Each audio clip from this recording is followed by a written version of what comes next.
मित्रों नमस्कार। अपने बीच भारतीय जनता पार्टी की प्रखर नेत्री और केंद्रीय मंत्री श्रीमती स्मृति ईरानी जी आपको संबोधित करेंगी। बगल में हमारे राष्ट्रीय मीडिया प्रमुख मुख्य प्रवक्ता और राज्यसभा सांसद माननीय अनिल बलूनी जी हैं। मेरा विनम्र निवेदन है आदरणीय स्मृति ईरानी जी से कि आपको संबोधित करें। Namaskar. The man who broke the Bank of England,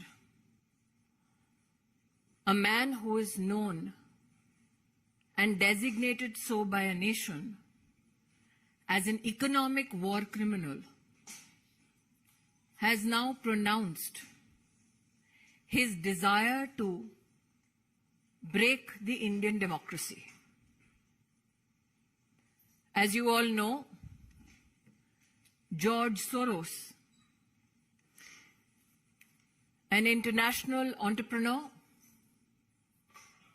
who hedges bets against many countries, has now declared his ill intentions to intervene in the democratic processes of India. That George Soros wants a government which is pliable to his needs is more than evident from his statements.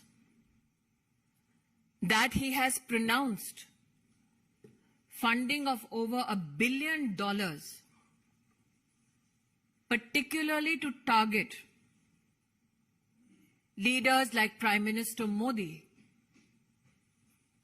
is significant.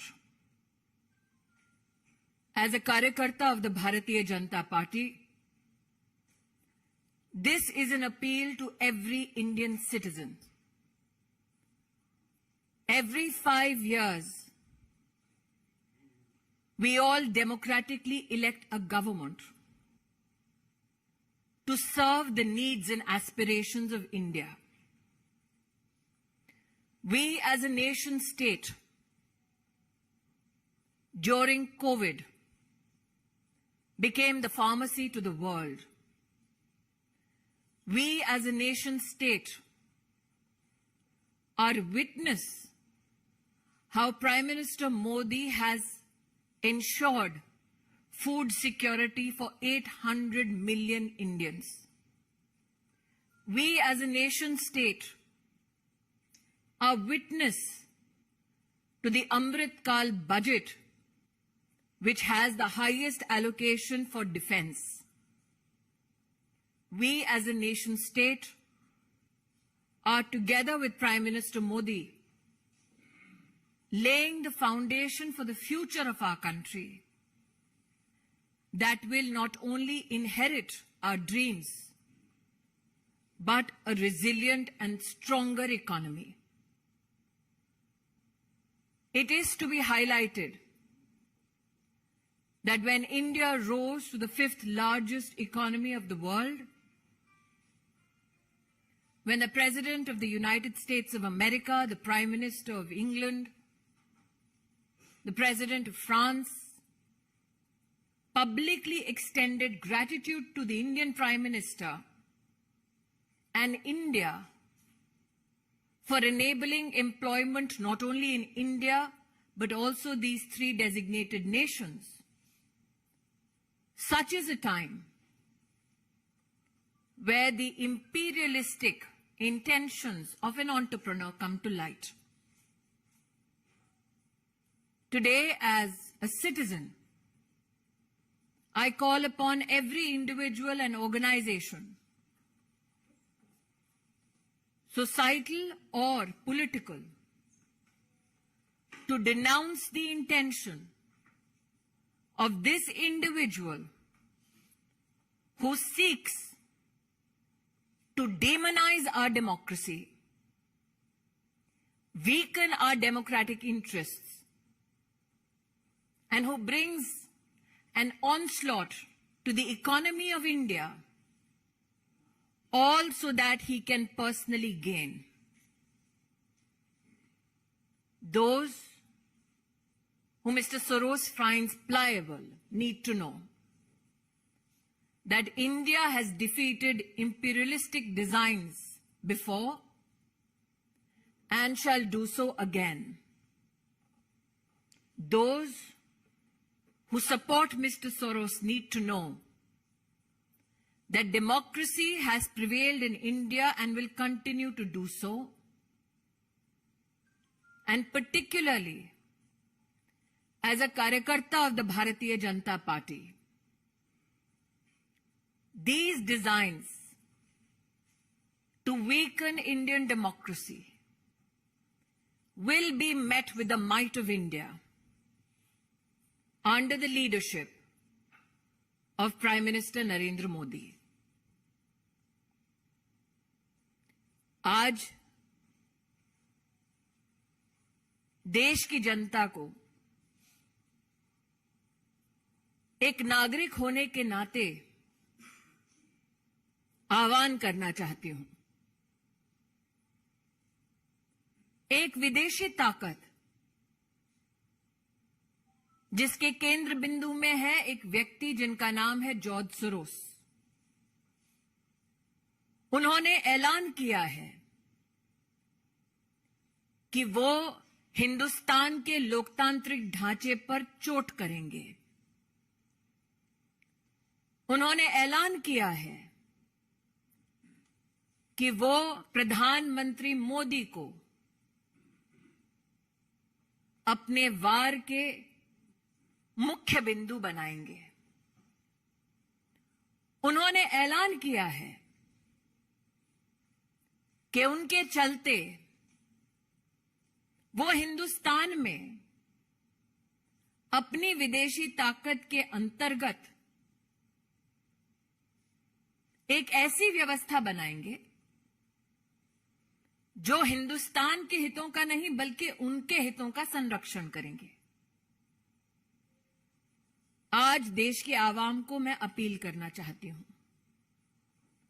चाहे आप व्यक्ति हो, चाहे आप संगठन हो, चाहे आप राजनीतिक दल हो, हिंदुस्तान ने वर्षों वर्ष तक एक लोकतांत्रिक व्यवस्था में अपनी सरकार को चुना है। जॉर्ज सोरोस का ये ऐलान कि वो हिंदुस्तान में मोदी को झुका देंगे, हिंदुस्तान की लोकतांत्रिक ढांचे से चुनी हुई सरकार को ध्वस्त करेंगे, उसका मुंहतोड़ जवाब हर हिंदुस्तानी को देना चाहिए। यह हम सबको ज्ञात है कि जब विश्व में इस बात की चर्चा थी कि कोविड में हिंदुस्तान का क्या हश्र होगा, तो प्रधानमंत्री मोदी ने 80 करोड़ नागरिकों की खाद्य सुरक्षा की दृष्टि से हर गरीब तक अनाज पहुंचाया। जब विश्व में ये चर्चा थी कि कोविड में हिंदुस्तान वैक्सीन और दवाई की दृष्टि से अपना संरक्षण कैसे कर पाएगा, तब प्रधानमंत्री मोदी जी के नेतृत्व में 200 करोड़ वैक्सीन की डोजेज न सिर्फ हिंदुस्तानियों को मिली मुफ्त, बल्कि साथ ही 160 देशों की सहायता हिंदुस्तान ने की।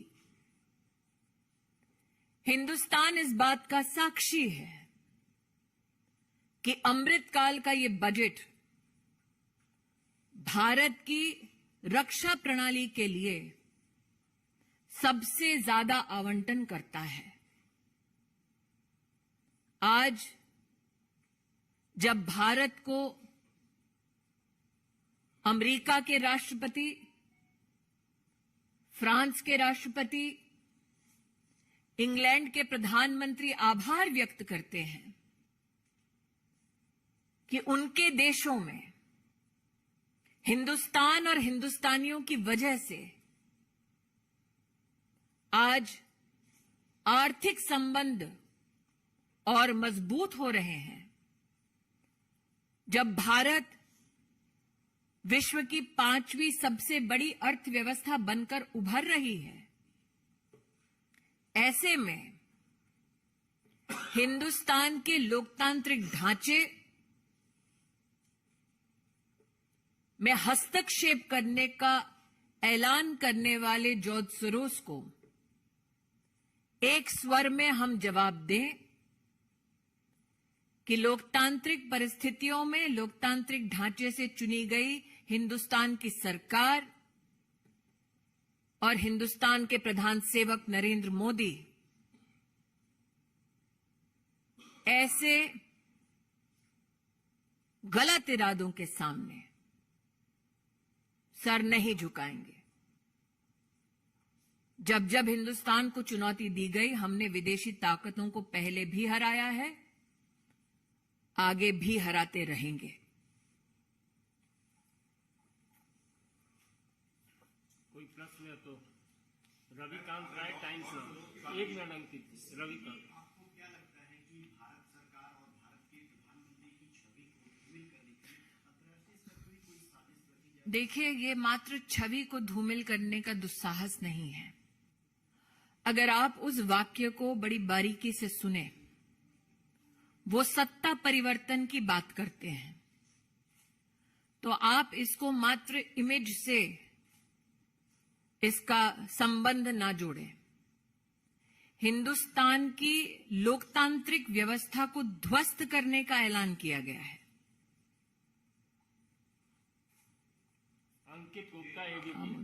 जॉर्ज सोरोस की बात करें तो इससे पहले भी प्रधानमंत्री नरेंद्र मोदी के ऊपर जो हमलावर रहे हैं, वो लगातार कहते रहे कि प्रधानमंत्री हिंदू राष्ट्र बनाने की बात करते हैं। पिछले 3-4 सालों से उनके इस तरीके के बयान दुनिया के तमाम नेताओं के लिए, तो आखिर मकसद क्या है? और भारत में भी कुछ पार्टीज हैं जो लगातार वो ये कह रही है कि अंतर्राष्ट्रीय साजिश हो रही है देश में विपक्ष के खिलाफ। इस तरीके से मैं इतना ही कहना चाहूंगी, उनके अगर अपने शब्दों को आप देखें तो वो चाहते हैं कि उनकी विदेशी व्यवस्था को जो सरकार सहयोग कर दे, ऐसी सरकार हिंदुस्तान में उचित है। नरेंद्र मोदी जी का बार बार और हिंदुस्तानियों का बार बार ये कथन रहा है कि हमारी सरकार हमारे हितों का संरक्षण करेगी, हमारी सरकार हमारी व्यवस्थाओं को सुदृढ़ करेगी और हम ह्यूमन सेंट्रिक ग्लोबलाइजेशन में विश्वास करने वाले देशवासी हैं। लेकिन जॉर्ज सोरोस का जो ऐलान हुआ है, वो ऐलान आप निश्चित रूप से बारीकी से समझें।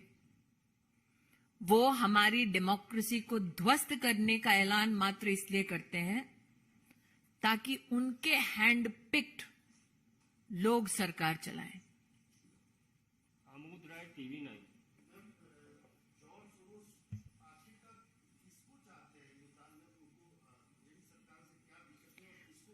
मैं आमोद जी आपका ध्यान आकृष्ट करूं, जैसा कि यहां एक पत्रकार ने कहा कि ये पहला कटाक्ष नहीं है नरेंद्र मोदी पर, और प्रधानमंत्री मोदी ने बार बार कहा कि उन पर कटाक्ष करेंगे, उन पर वार करेंगे तो वो सहन करने की शक्ति रखते हैं, लेकिन हिंदुस्तान पर वार ना वो स्वीकार करेंगे, ना कोई हिंदुस्तानी स्वीकार करेगा।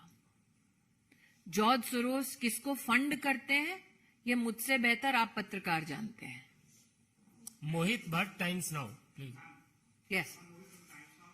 There is a pattern in which George Soros speaks. Earlier also he tried to interfere in the internal affairs of our country. Where speaking 2 years ago, he stated that PM Modi has put on punitive restrictions on people of Kashmir. He talked about it, how the government is trying to take over the citizenship, and now he says that Adani vote will bring the downfall of PM Modi.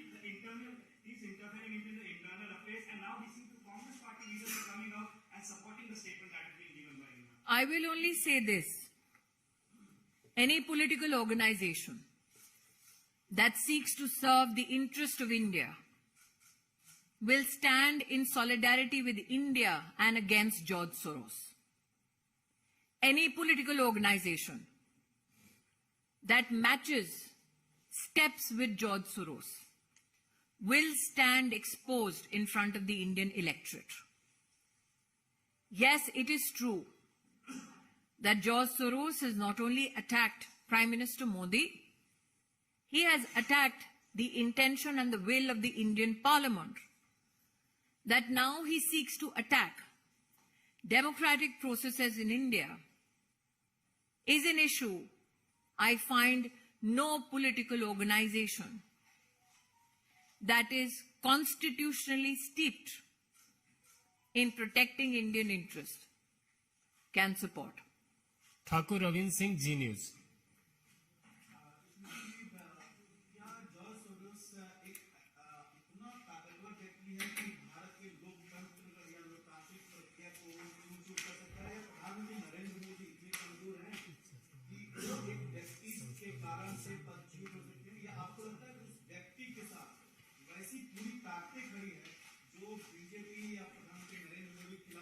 मैं दोबारा रविंद्र जी, क्योंकि आपका विस्तार से विश्लेषण आपने किया है, 2-3 चीजें आपके सम्मुख रखना चाहूंगी बड़ी विनम्रता से।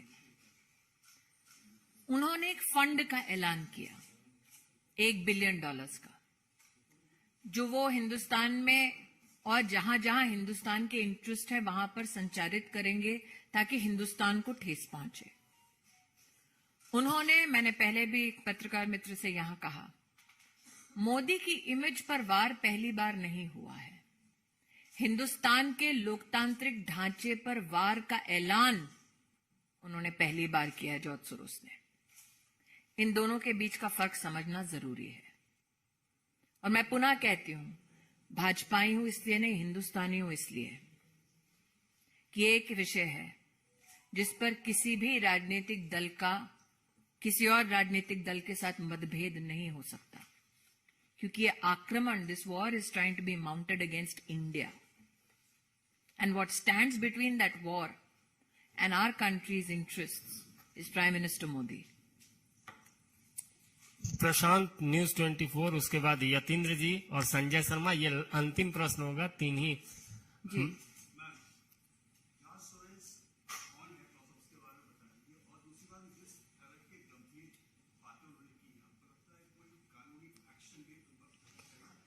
मैं इतना ही कहूंगी कि क्योंकि मैं किसी एजेंसी की प्रतिनिधि नहीं हूं, इसलिए एजेंसीज की ओर से नहीं कहना चाहूंगी। लेकिन हाँ, निश्चित रूप से जब हिंदुस्तान की सॉवरेन राइट्स के ऊपर कोई प्रहार करने का प्रयास करता है तो जो अधिकृत संस्थाएं हैं वो निश्चित रूप से कार्रवाई करती हैं। यतीन्द्र, टीवी 18।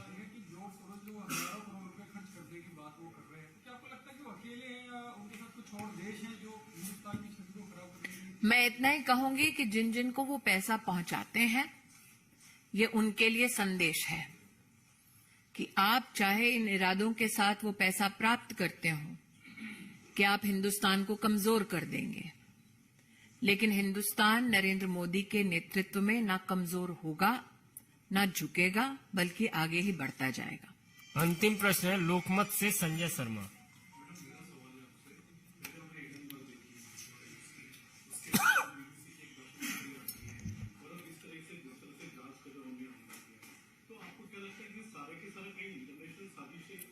मैं इतना ही कहूंगी, ये सारे विषय तब उभरे जब हिंदुस्तान विश्व की 5वीं सबसे बड़ी लोकतांत्रिक और आर्थिक ताकत बनकर उभरी। और मुझे लगता है कि हाल में, दोबारा कहती हूं, चाहे वो राष्ट्रपति अमेरिका के हों, चाहे वो यूके के प्रधानमंत्री हों, चाहे वो राष्ट्रपति फ्रांस हों, उन्होंने हिंदुस्तान और प्राइम मिनिस्टर मोदी की जो सराहना की कि उनके देशों में आज आर्थिक व्यवस्था को हिंदुस्तान के साथ समन्वय में हम लोग एक सृजन देख रहे हैं, एक नए भारत के निर्माण को देख रहे हैं। उस सराहना के बाद तिलमिलाहट जो है वो जॉर्ज सोरोस के इस एक स्टेटमेंट से सामने आती है। जॉर्ज सोरोस जैसे व्यक्ति चाहते हैं कि एक कमजोर देश हो, जिसमें कमजोर सरकार हो, जो उनके दिशा निर्देश अनुसार चले। ये नया हिंदुस्तान है, कमजोर नहीं है। बहुत बहुत धन्यवाद। धन्यवाद।